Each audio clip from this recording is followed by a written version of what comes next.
entrepreneurial aspirations that are on the other side of Shakti, then this is the place where you want to be. Research shows that the average age of successful founders is 34 years.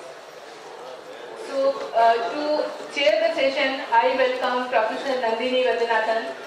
Professor Nandini is a traveling teacher who teaches in several Ivy League business schools around the world like Princeton, LSE, NUS, IIM, ISB, IPL. After working for 20 years in corporate sector for various MNCs across continents, she began mentoring entrepreneurship through her venture called CARMA. She is a founder of this CARMA Venture Services, and she has mentored over 1,700 entrepreneurs in last 8 years around the globe. She has also written a book called Angelprime on how to become entrepreneur in India. Please join me welcoming Mrs. Nandini Vaidyanathan to chair the committee. Thank you.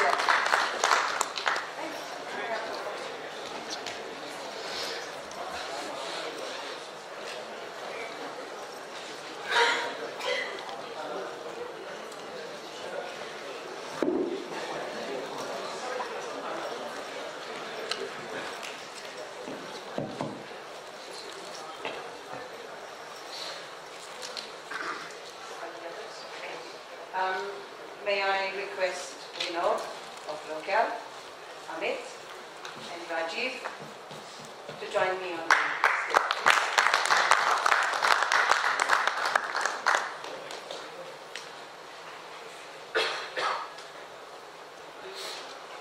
I see mostly 30+ people here. Does that mean you all want to be entrepreneurs? How many entrepreneurs here? The rest are aspiring or time pass kar rahe? Want to start? So one of the questions I have, two questions always that come up, before an entrepreneurial journey. One is, how do I, seduce my venture capitalist, which is a no-brainer question. Second always is, which is the right time to be an entrepreneur? Is it at 24 or at 35? 24 meaning just when I'm out of college, or when I've put in some experience under my belt, I have some knowledge of the way the world operates, and then I become an entrepreneur. And whenever I've been asked this question, my standard answer has been, there is no age for this. You become an entrepreneur when your idea grabs your imagination. When it kind of refuses to let you sleep, it goes on nagging you, till you say, Acha Baba, I will take you to market. Okay? I think today's panel, we will try and understand by their personal stories. This is not a funda session. Okay, here you're not going to get any theory, here you're not going to get any priest from the pulpit lecture on what you should do and should not do. It is 3 entrepreneurs who will tell their story, because they all started their entrepreneurial journey after the ripe old age of 30, hopefully. Right? So they will share their stories. And then I will poke and prod them a little more, and after that we will open up to the audience for questions. So listen in carefully, ask your questions. Please don't ask your questions which is half a paragraph. Questions should not be more than 6 words, maybe 10 words outer limit. We don't want a full history before the question is asked. State your name, state the company, state the question in not more than 10 words. Okay? So we all save time and we have no questions coming. Yeah. Standard conversation. Right. Can we just increase the component of conversation? Right. Yes. Because a lot of people have questions and You're not able to, we'll do that. We'll do that. So when I poke and prod, it's not just me who's poking and prodding, you can also poke and prod. Okay? And even as they are speaking, like I told you, it's a story that they are sharing with you. Okay? So even as they are sharing, without being too intrusive, you can make a comment and you can elicit laugh from the rest of the audience. Please be the joker of the pack. No issues. Okay? We are not here looking very serious, telling you some very serious, important things. No pompousness here. Okay? All of you chill. Those of you wearing ties, please take out your ties. Okay? Put your feet up on the chair in front of you. Relax, participate, and ask questions. Okay? At the end of it, I will summarize maybe 4 or 5 takeaways for you. because it's my belief that it's not enough to inspire. You also need to give concrete takeaways, which you guys can take back to the drawing board and say, hey, I attended this session and this is what they said, so let me apply these things and see. Okay? So that's pretty much the format we are following. Okay? How to make it more interesting is up to you guys. How to get the best out of these guys is up to you guys. Okay? Do I have your buy-in for that? Yes. Okay. I'm going to invite Vinod Sadashivaiah first. Not for any particular reason except that the organizers told me his PPT is queued up first. Okay, so Vinod, co-founded and is the managing director of a company called Lowkal, which is in the calorie management space. He's an approved pharmacist by profession, over 15 years of hardcore experience in the pharmaceutical industry. His dream is to position Lowkal brand as a global leader in the calorie management category. He has a young family which is extremely supportive, keeps his energy levels very high, and this I didn't know. He's apparently a sports fanatic. I've known him for 3 years, but I didn't know this aspect of him. So over to Vinod. Thank you. Hello. Okay. I have divided my presentation into 3 slides so that I can finish it fast. So the first slide is why I wanted to be an entrepreneur. It was purely because I wanted to do something hectic. The same old boring life, working, buying a house, buying a car, then again dying and giving to your son. So I felt it was not for me. So then I went into and I wanted to do something big, very big. So I had a dream of being recognized globally, and also I wanted to identify myself so the whole world should identify me. And that was why I started Lowkal. My second slide, why the thought of Lowkal? It was purely a gut feeling. I had zeroed in on 3 industries before Lowkal. It was biotechnology and nutraceuticals. Since I was from a pharmaceutical background, so I thought it would be better to be in that domain. Then suddenly Lowkal came from my inside, and I thought, okay, I will start this industry. And brain backed me because I had this 15 years of experience with me. So I thought, yes, I can deliver the value which I was dreaming, or it was still in the brain. And that's how Lowkal started. Lowkal is basically a calorie management company where we re-engineer foods to manage your sugar levels. And then what were my challenges? It's huge. I just listed 5. There are 50 more. So I was given only 5 minutes to cover. So the first challenge was fear of failure. So that was one of the biggest challenge which I had to, and my mentor Professor Nandini Vaidyanathan helped me. So she said me that take your vision step by step and start achieving small goals. The moment I started achieving small goals, my fear went down. Then lack of knowledge of how to do business, a simple answer, get a mentor. So that's very easy. And then team. Basically, I was not a team member. Building a team was very difficult for me because I always undermined others' views. So then I understood that even the other person we should respect and give the same value to me. Then once I understood that, then I started building a team. And then the negative perceptions which I had, all these challenges were more internal rather than external factors. Then for that also I joined a yoga course where it helped me to develop my thought, where I could negate that problem. Finally, not being assertive was also a great challenge, which I was able to overcome by analyzing. That's it. Thank you, Vinod. Thank you, Vinod. Amit Somani, currently managing partner at Angelprime, a seed stage VC fund based out of Bangalore. Amit brings about 20 years of experience in technology and internet industries, having held global leadership positions at Make My Trip, Google and IBM. Amit loves to tweet, travel, cook and follow sports. Over to you, Amit. Thanks, Nandini. It's great to be here. I don't have a PPT, so hopefully it'll be even quicker. I'll talk a little bit about, take a slightly different stance. I'll talk a little bit about my career, and I understand a lot of people here who are working at larger companies, mid to large size companies. I started with arguably one of the largest companies in the world, IBM, 400,000 employees. And since then, I've sort of got down to one employee, which is myself. And now with Angelprime, there are 3 of us who are partners. So my journey from 400,000 to 1 almost, right, like 3. So I think there's a lot to figure out that I had to go through myself, a very confused soul, to figure out what is it that my own product market fit was, right? This is very apt with the product leadership forum here and the product leadership conference, to say what is it that I am excited about, what is it that I am good at, and how do I figure that out? So even at IBM, I was sort of much more in the role of an entrepreneur, intrapreneur, if I can use that term. So did a bunch of different products, which went from $0 in revenue to about $25–30 million in revenue, which in IBM is nothing. It's sort of a failure, but getting from $0 to $30 million for anything for a young entrepreneur, intrapreneur, was very, very exciting.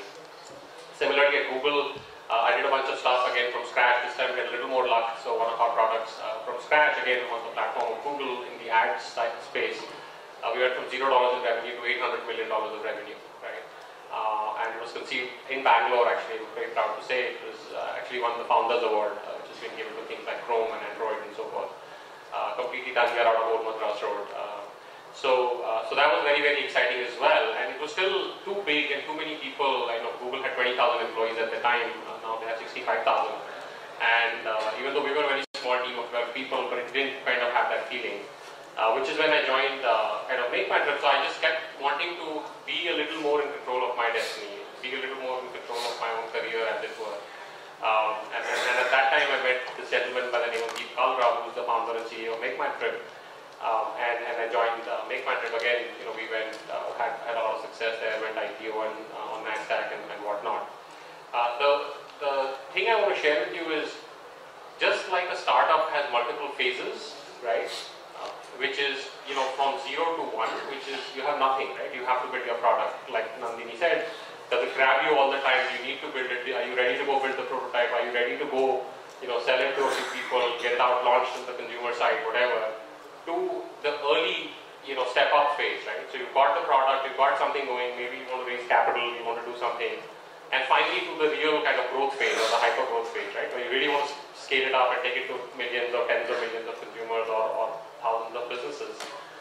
I think the same thing is true of your career, and that's certainly been the case for me, is to try to figure out, am I a 0 to 1 guy, a 1 to 10 person, or a 10 to beyond, right? And so my various experiences have helped me figure out whether I need to be in that 0 to 1. At my latest innings, which is recently started with Angelprime as a partner, I feel like I probably, and also I'm on the other side of, on the other side of 30, probably now 40. Probably. Nandini Force is 24, so I'm the oldest person on the panel here. So therefore you have to go figure out what is it that what is your right kind of career product fit, and go work on that, because there's enough and more opportunities at every phase of a startup, right? Starting from scratch, helping the step up, helping the scale up, right? So I think you can play that role. So with that, I'll hand it back to you.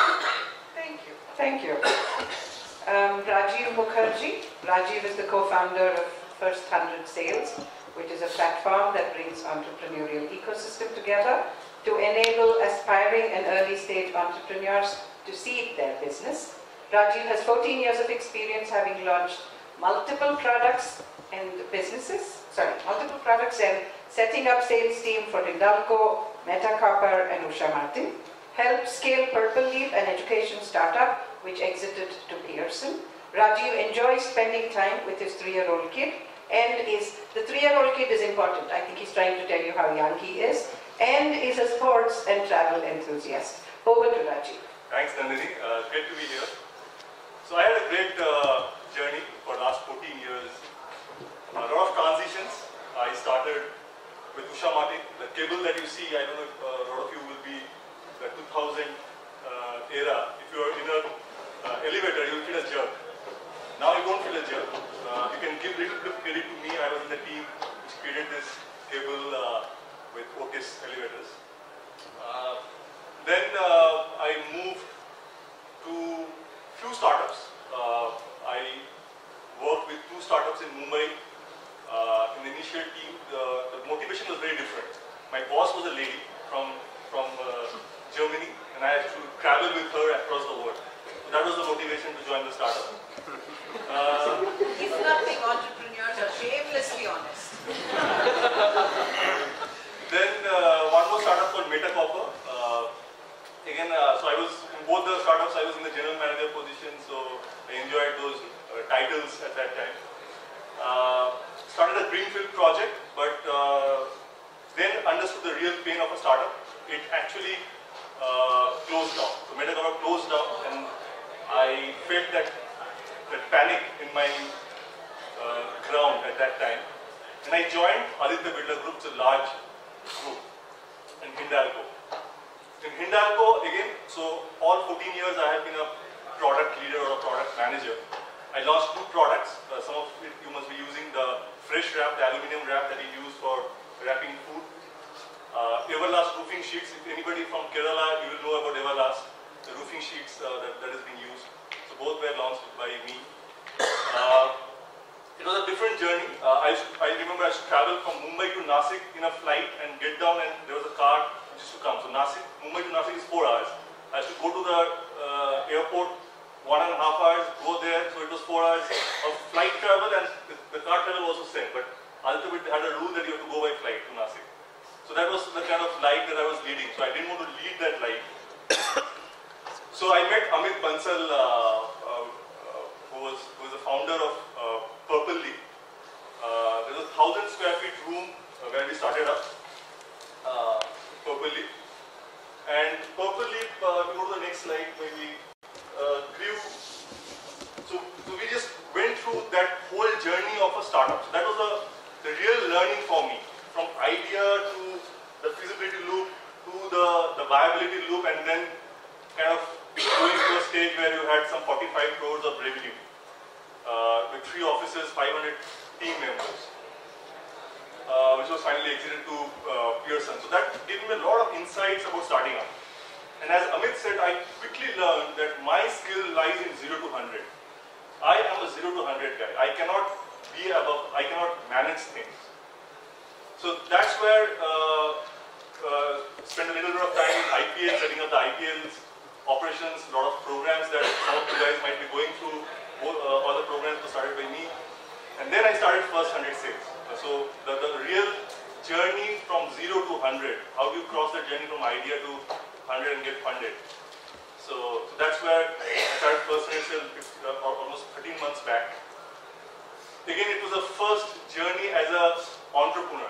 First as a solo entrepreneur, then I had a team, my partners, and then I had a team of right now around 8 to 9 members.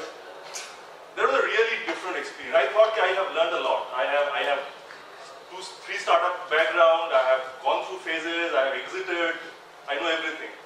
But everything was on somebody else's money. I had never spent my own money to do stuff. So that's where the first thing, the first time I said I spent my own money, I understood that it takes 15 months to get to what you call a product market fit or something in the market to be launched or have a viable business. So the 15 months journey was a great journey for me, and I can spend some time talking about that. Thanks. Thank you all. So poking at Ravi begins now. Why didn't any of you become an entrepreneur out of college? Why did you all wait for so long? You took away my mic. Because I felt experience was initial experience of working in some company will give some platform was one of the reason, and the second reason was I thought for my initial capital I may get some dowry, which finally I did not get any dowry. So this was it. like I said, wanted to be an academic. So I actually wanted to do a PhD in computer science. So I went abroad to grad school to Wisconsin and Madison, which is a really cold place north of Chicago, minus 40 degrees in the winter. Very soon I realized that was not my cup of tea. But I did join research because I still wanted to stay true to exploring research and academics. So I actually spent 7 years at IBM Research doing, papers, patents, inventing new ideas, which have very little commercial relevance. But so this was by academics is what stopped you from being entrepreneurial. Initially, the idea was to be an academic. Rajiv? My father was a businessman and I wanted to kind of get out of that. So that's a complete opposite way. So I thought I would do something of my own. That's why I started, I did my engineering, I did my MBA and stuff like that. But later I understood that I need to be with young people. That is where I am now passionately working with a lot of student entrepreneurs right now. Given a chance, I will start at 22. Not at 24. You can rewind the clock? Yes. Yeah, that's interesting. So what would you have done differently if you had, started at 22? So tell me one big highlight. So one is that, right now I have to get all my family, my wife, into the right mold. So there's a lot of things that you need to do it extra. Apart from at 35, the odds of 35 is that you have to do a lot of other management along with your startup management to start up. That odd is not there when you are 20 to 24. So right now I work with around more than 500 student entrepreneurs. And I can see that the ecosystem also has matured over a period of time. Last 15 to 12 years, the ecosystem has matured. So there's a lot of support that is there. So I will say that I could start up with something very wacky in my mind at 22, which I am right now, I will be fearful to do. Right, okay. So you could give wings to your imagination at 22 because really you had nothing at stake. Amit, what would you have done differently? Yeah, no, I would probably reiterate that. And even more so today with the whole internet and the mobile internet distribution is, cost of starting up a company is almost nothing, right? You can really have something up and running in a matter of, thousands or tens of thousands of rupees.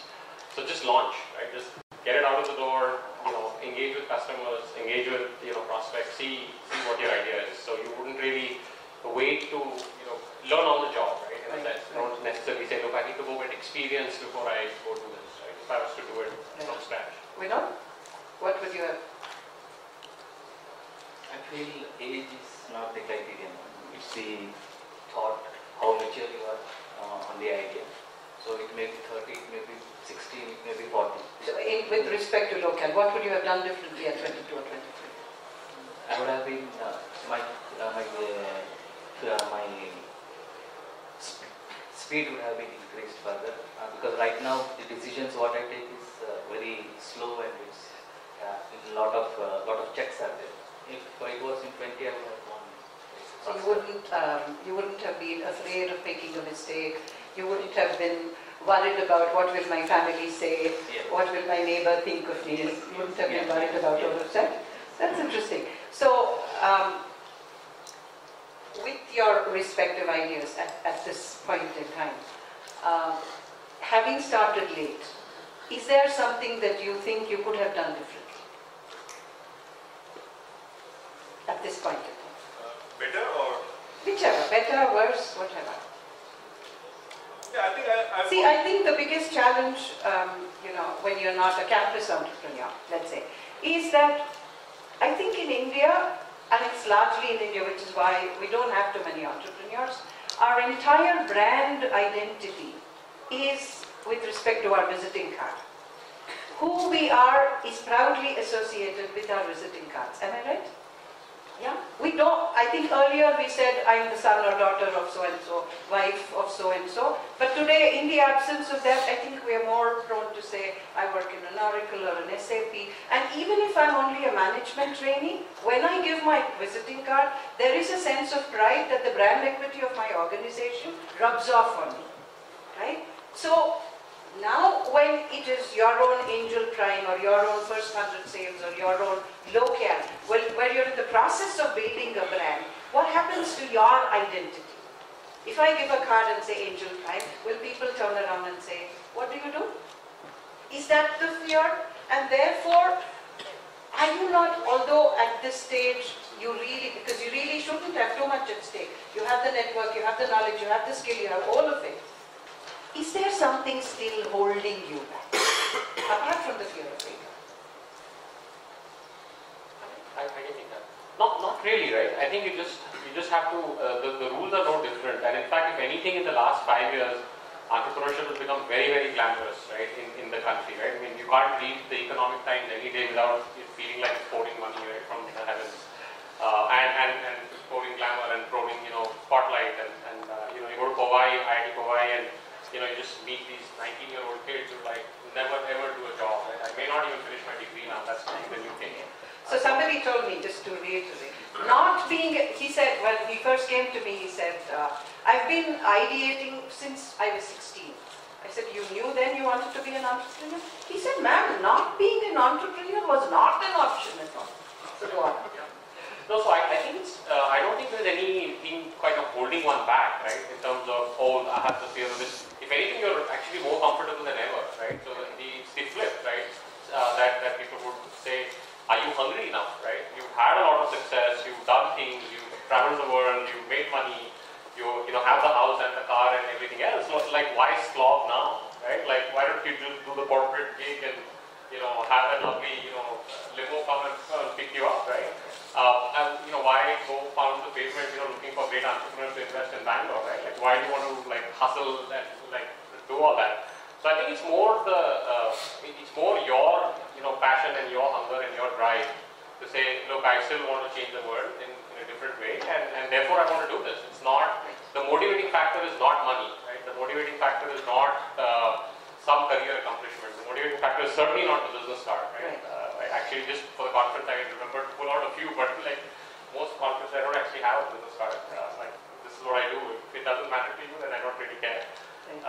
So yeah, so I think it's just hunger and just getting out and doing it and making a difference. And then if you do all that, then other things will follow. Maybe the card will have a lot of value. Rajiv? I think it a little differently. So something that I say is that 100 years back, the norm was farming. Nobody used to work, right? So last 100 years, we know that we have to go and work. So the world is changing. It's not that your whole life is to get a job was the norm 100 years back. It was farming. Last 100 years, it has been getting a job. Maybe the next 100 years will be about starting up. So it's very dynamic. I think that's something that I want to tell. Vinod? You forgot the question. At this point in time, what would you do differently? Now that you have years of experience under your belt, is there something you would do differently? I'm asking this largely because up until, say, 3 years ago, out of the 1,700 odd entrepreneurs we've mentored, 99% of them used to be 22 to 24. Young entrepreneurs out of college, maybe 1 year worked somewhere and had this idea and started a business. Last 3 years, I'm noticing a trend where they are typically 35. Okay, and the reasoning they give me is that I wanted to get the experience, I wanted to build a network, and then I thought it would make my life easy to become an entrepreneur. But strangely, what I have noticed is, the older you are, the more educated you are, the more experienced you are, the stupider you are in your entrepreneurial journey. The kind of silly, stupid mistakes a 35-year-old does, I'm sure the 24-year-old would be appalled. इतना उम्र हो गया अभी भी ऐसे ही सोच रहे हो अभी भी you could make such kind of wretched mistakes. And believe you me, I'm not being facetious, I'm saying this.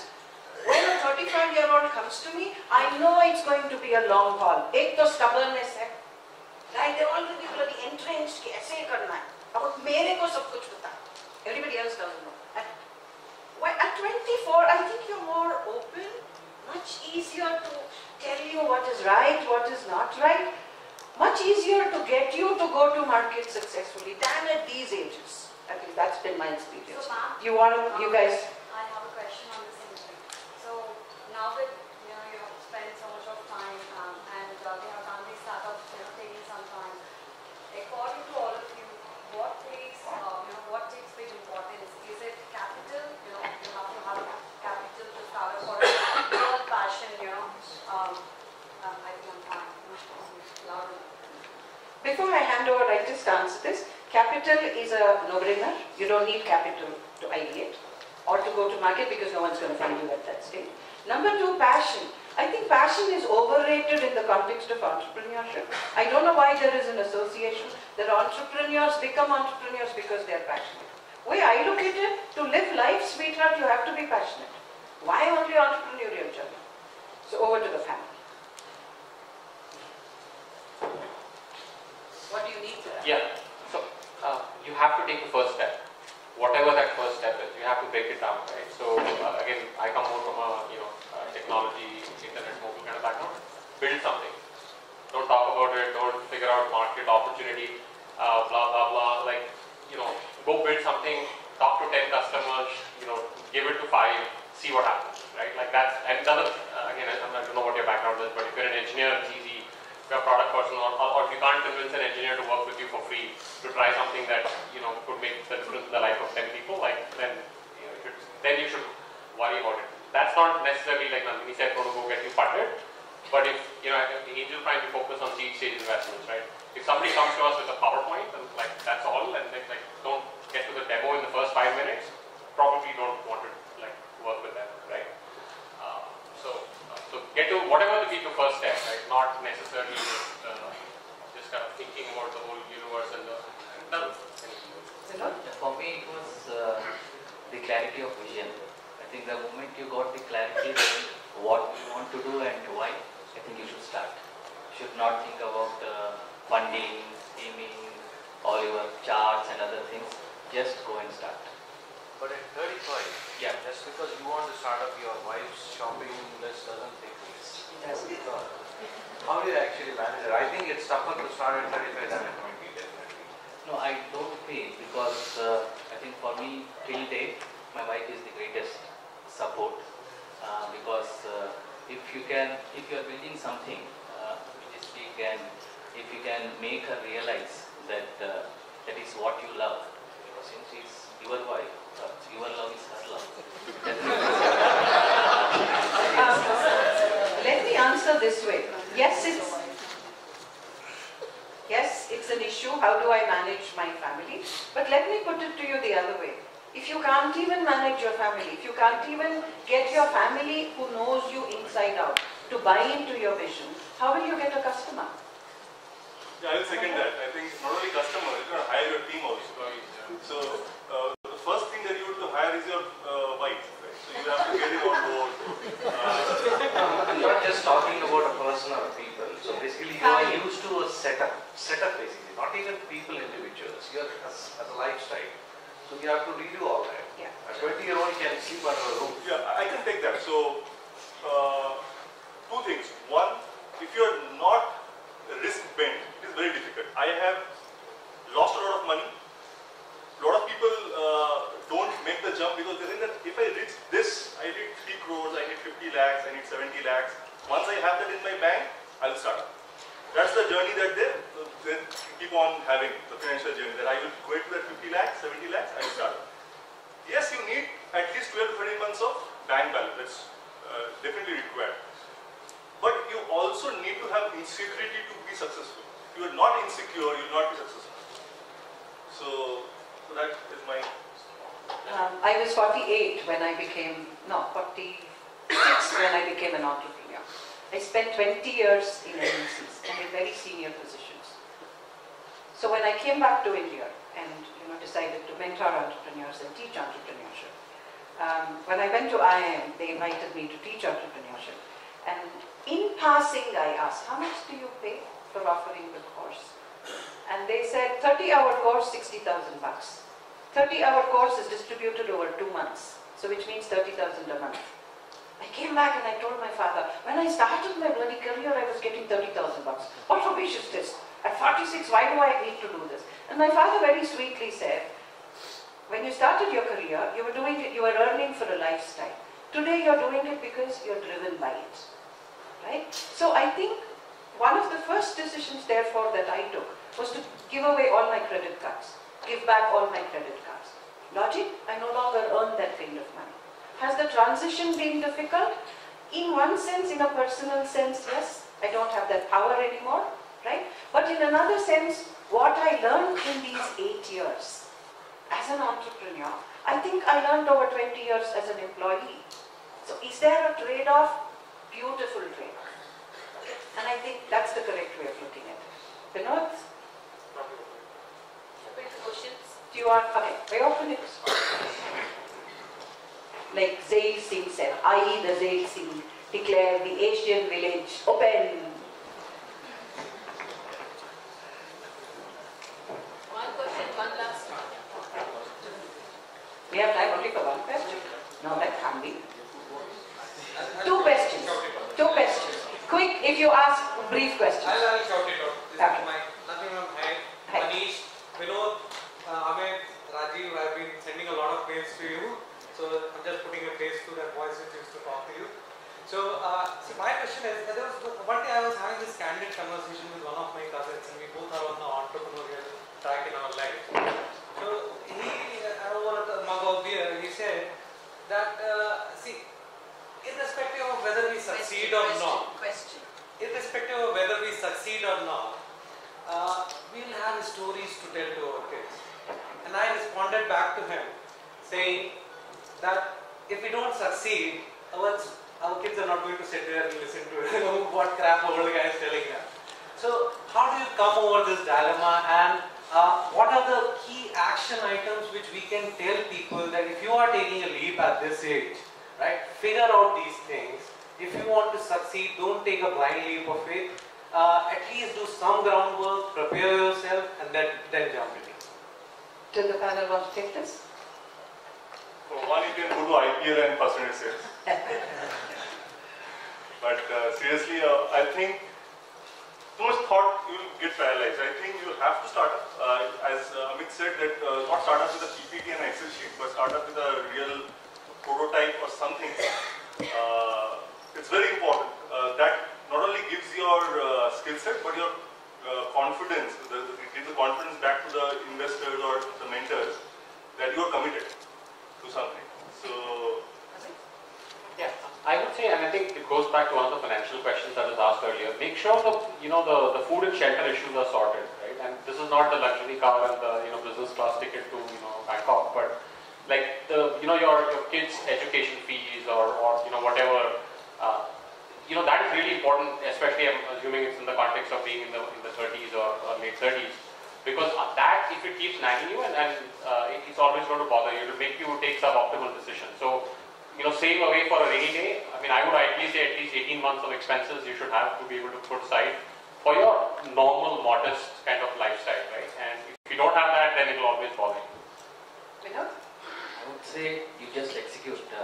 If you start worrying about results that you will succeed or not, you will be worrying. So better you go, you execute it and start doing step by step. My recommendation, two things that will define whether your idea will die or succeed. One, be very sure what your product offering is. Any entrepreneur you ask, what is your product? Oh, we do this, oh, that is what. No, tell me, is it a pencil? Is it a pen? Is it a bottle of water? Tell me very clearly, what is my product? Converse of that, who is this idiot who will pull his wallet out and buy from me? Who is this animal called customer? If you don't have clarity on these two things, you will never take even the most brilliant idea to market. Everything else is a matter of housekeeping detail, risk, money, team, everything is bloody housekeeping. If you get these two things right, your mortality comes down. Two things I'm reiterating, and please be very sure.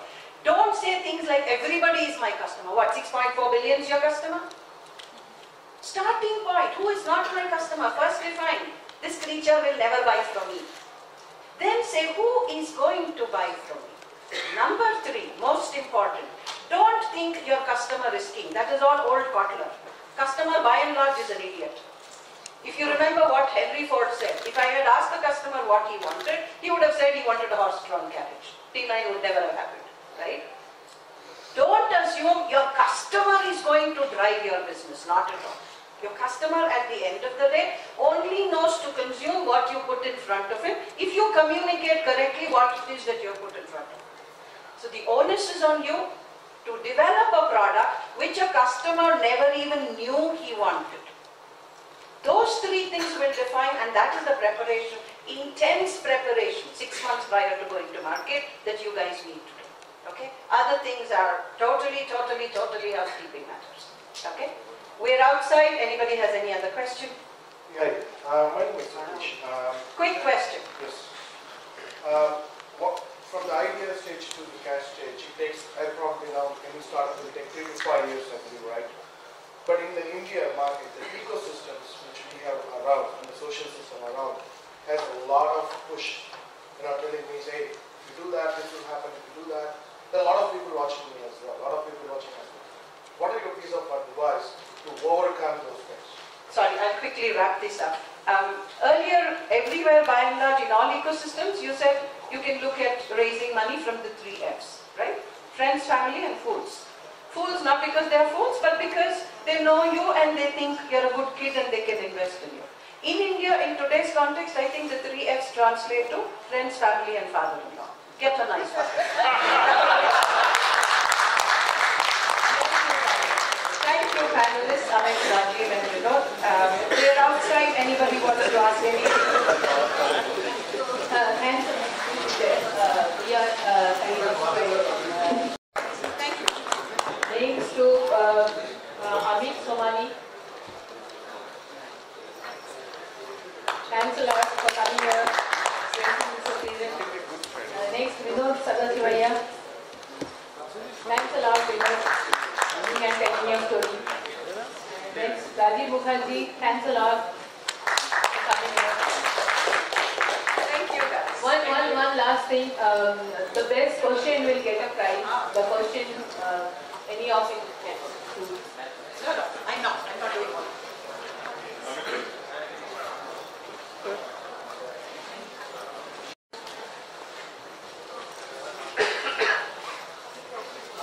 Yeah, please. Yeah, thank you. Please put up the feedback. All of you, please be seated here for 1 minute. You have to give the feedback. Your feedback is valuable. Just 1 minute. Half of the guys. Yeah. Do you remember the number?